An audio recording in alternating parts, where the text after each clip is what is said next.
All right, so our first step here is that we have the square root of 81, which we could simplify. We have a to the 8th, which we could simplify, and then this b to the 40th.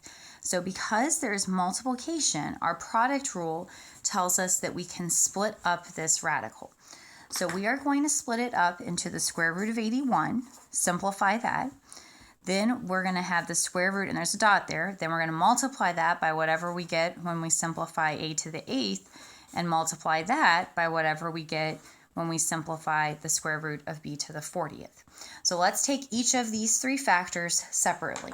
So the first thing we'll do with our 81, because of the fact that it's an odd number, we're going to divide by 3 and get 3 times 27. 27 is also odd, so we'll divide that by 3 and get 3 times 9. 9 is odd, so we divide that by 3 and we get 3, 3, 3, and 3. Now, with the square root, we have understood index of 2.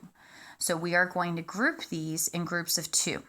So we have 2 3s, so that means we will have one copy of 3 outside of the radical.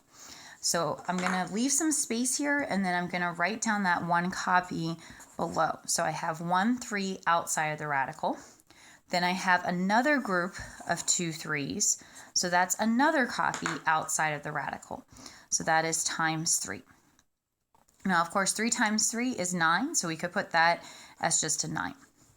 All right, so now let's look at the square root of a to the 8th. So we could write out all of our little a 8 times and circle them, but it gets very tedious. So we want the shortcut method, and that is going to be to change this radical into a division. So because we have a variable, we are going to change it into a division where our index is 2.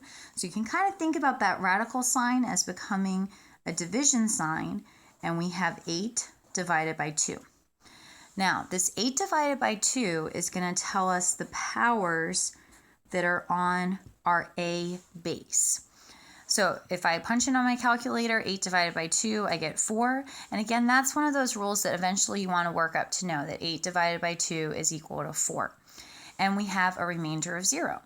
So what that tells us is that when we go over here to write down our simplified version, we are going to have times a to the 4th power. And then because our remainder is 0, that tells us that we have no radical left over. Remainder of 0 tells us no radical is left over. All right, then let's look at our b to the 40th. So for b to the 40th, because it's a variable, we're going to change it into a division problem where the understood index is 2. So what I'll do is I'll take 40 divided by 2. So again, it's like this little radical sign just becomes a division sign. We ignore the b and we have 40 divided by 2. Now, 40 divided by 2 gives us 20 with a remainder of 0. So that tells us that we have b to the 20th outside of the radical and no radical left over.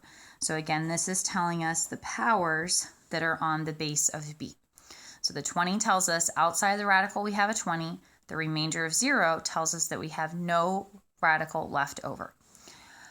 All right, so with all of that work, we need to multiply all of these together. So we have a to the 4th, b to the 20th. So we took the 3 times the 3, that gave us 9. And then we'll have our a to the 4th, b to the 20th. And that is our final answer.